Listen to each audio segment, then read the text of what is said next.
Hey guys, what's up? Welcome to my channel. If you're new, I'm Kelly, this is K Bella Beauty, and we are going to be talking about 5 eyeshadow palettes that I do not regret not buying. So there are all kinds of videos going around YouTube of products that people regret buying, products that people regret not buying.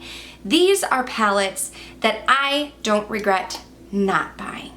I know there are several YouTubers who create videos like this, but Samantha March was the original creator who I saw do like this whole entire regret series where she talks about makeup she regrets buying, regrets not buying, doesn't regret not buying, all kinds of stuff. So I will link Samantha's channel down below, and if you like videos like this, you can go ahead and check out her channel, check out her playlist, and see more regret videos. But for now, why don't we jump into the 5 eyeshadow palettes that I do not regret not buying. I do have my daughter sitting on my lap here, so if you hear her, that's what it is. She decided to wake up just as I was beginning to film in typical Brielle fashion. But let's jump into the video. The first palette that I do not regret not buying is by Anastasia Beverly Hills, and it is the Riviera palette. I actually mentioned this palette in one of my past grab or undecided videos. I will link that playlist right here if you're interested in checking it out. But this was a palette that I knew from the beginning I wasn't going to get. It is still available on Anastasia Beverly Hills website as I'm filming this, and it's $45. Now, I loved the packaging. I thought it was beautiful. I love the ABH eyeshadows. I have 2 of her palettes, I think, the Modern Renaissance and the Master Palette by Mario. I think her eyeshadows are amazing, but this was a color story that I knew from the beginning wouldn't be for me. There is a bright blue, a pink, a gold, a purple, a yellow. This palette does have neutral tones in there, but at first glance, I saw the pops of color and I was like, I don't really think this is for me. So like I mentioned in my past grab or undecided video, I was going to pass on it, and I don't regret that. After seeing people's reviews on this palette, and just as time has gone on, this was not a new release, as time has gone on, this is a palette that I haven't really heard too much about. And when I did watch reviews, there were people who really didn't have too many positive things to say about it. Maybe they didn't love the palette, or they liked it, but they just found that they weren't getting a ton of use out of it. I've seen it in some ranking videos toward the bottom of the ranking, and I mean, it's kind of personal preference. If you're someone who enjoys color, maybe you would love this palette. Maybe this palette is for you. But for me, I thought it was going to be a pass. I didn't think it was for me, and I do not regret that decision. But speaking of my past grab or undecided series, there was an eyeshadow palette that I was undecided on, and it was the KKW Beauty and Mario palette, the 10 pan eyeshadow palette. I want to say, I think that I've heard that they came out with a second collaboration palette, and if they did, I'm talking about the original palette. I have not purchased anything from KKW Beauty, but when this palette came out, it did catch my eye. Okay, it did, right off the bat. There's this beautiful blue shade. Now I just got done telling you that I am not into color, but when I saw this palette, that blue shade really stuck out to me. There was an Anastasia Beverly Hills eyeshadow palette that I had that I actually decluttered. It was a limited edition. I can't remember the name of it.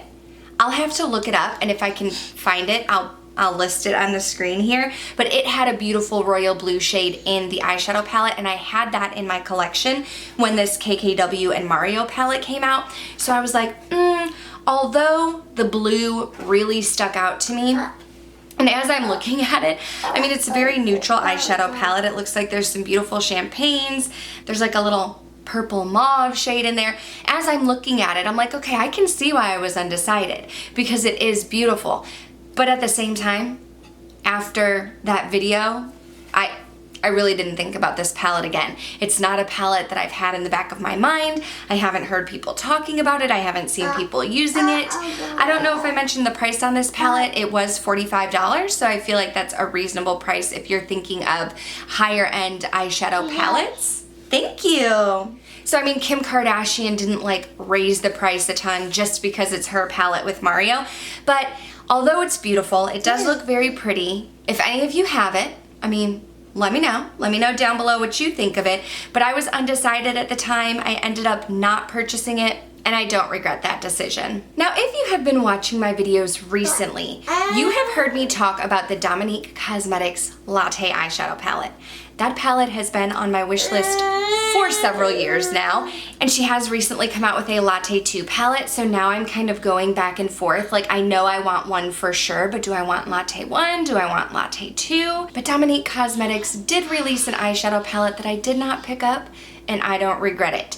It is the Berries and Cream eyeshadow palette. You can still get this eyeshadow palette at Sephora. It's $44, and I've heard great reviews on it. Every review that I have watched from this eyeshadow palette, people are loving it. But like I mentioned earlier with the Riviera palette, makeup is so personal. It totally depends on personal preference. And as I'm looking at these shades, these eyeshadow shades just don't speak to me. You do have some neutrals in there. It looks like there's like a beautiful, what is that, honey dipped? Almost like a beautiful bronze shade. But the majority of the shades don't speak to me. They are very berry toned. You have a deep blue in there. You have almost like some bright purples with bittersweet and cranberry. Just overall, this wasn't a palette that made me do a double take. This wasn't a palette that I looked at and thought, ooh, I really want to get. Okay, so I know we were talking about the Berries and Cream palette. I had to run and go get Brielle a snack. All that to say, the Berries and Cream looks beautiful. I've heard great reviews about it. For me though, it was a pass, and I don't regret not picking it up. Morphe is a brand that used to be really highly talked about on YouTube, and I feel like it's kind of been crickets from them lately. Now, like I said, I did take a 14-month hiatus when I had my daughter, and I wasn't really paying attention to what was happening in the YouTube and beauty world. But when I came back, I noticed that Morphe hasn't really been buzzing around lately. But back in the day, everyone and their mother had the Morphe 350 palette. I did look it up on Ulta. I think this is the right palette. It's the 350 Nature Glow eyeshadow palette for $25 at Ulta Beauty. I didn't know it had another name. I think that's the right palette, but I remember several years ago, the 350 was a highly, highly talked about eyeshadow palette. Everybody had it, everybody loved it, and I never purchased it. It was one that I always thought that I wanted to get, just for whatever reason, I never jumped the gun and got it. I think because at the time, I had the Morphe Jaclyn Hill Favorites palette, not her white palette, but it was the black one where it was Morphe eyeshadows that she chose out as her favorites. Then, when she did release the Jaclyn Hill Morphe palette, I picked that one up. So I just never really felt like I needed to add the 350, although it was like everybody's favorite palette for the longest time. And now I feel like I never hear anybody talking about it. So I don't regret not purchasing it. But if you still have this palette and if you're still loving it, I want to know down below. And while we're on Morphe, and while we're talking about Jaclyn Hill, I did mention that I have her white palette, the Jaclyn Hill Morphe palette, the original one that she came out with. I know she came out with a second one too, but do you guys remember when she came out with her Vault edition with 4 eyeshadow palettes? It was the Ring the Alarm, Bling Boss, Dark Magic, and Armed and Gorgeous palette. You can still get all of these at Ulta. They're $16 each. I don't remember what the cost of the actual Vault with all 4 eyeshadows was. I never picked these up. I did get the Morphe Jaclyn Hill palette, and I love it. I use it still to this day. It's in my collection back there, but I never got the Vault, and I felt like I didn't really need to get the Vault because I had that eyeshadow palette. I just felt like it would have been a little bit redundant. Now, there was some drama surrounding her Vault palettes. I remember they came out, some people loved them, some people hated them. They felt like the formula was different. I remember they did like a whole relaunching of it or something. It came with a lot of drama. Either way, I never ended up getting it. I thought about possibly getting Ring the Alarm and Bling Boss. Ring the Alarm is the more neutral one, and then Bling Boss is the purple palette, but I never bit the bullet. I never picked them up. And I'm really glad that I didn't, because these are another set of eyeshadow palettes that I just never even think about.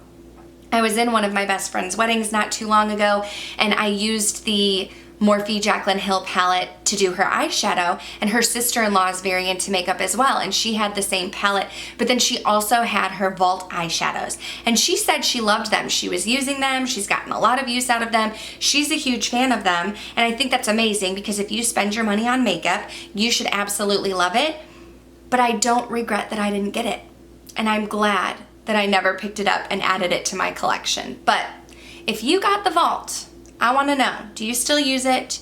Do you love it? Was it worth it? Or is it a regret for you?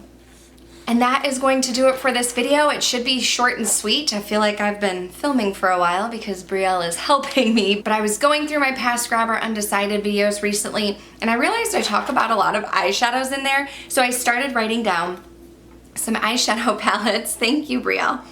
Some eyeshadow palettes that I didn't regret not buying, and I thought that I would share that with you. So if you did enjoy this video, please go ahead and give it a thumbs up.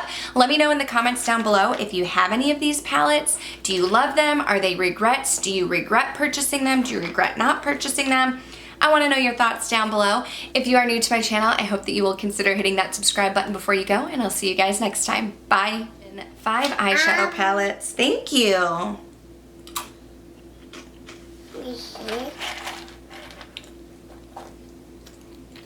Thank you, baby.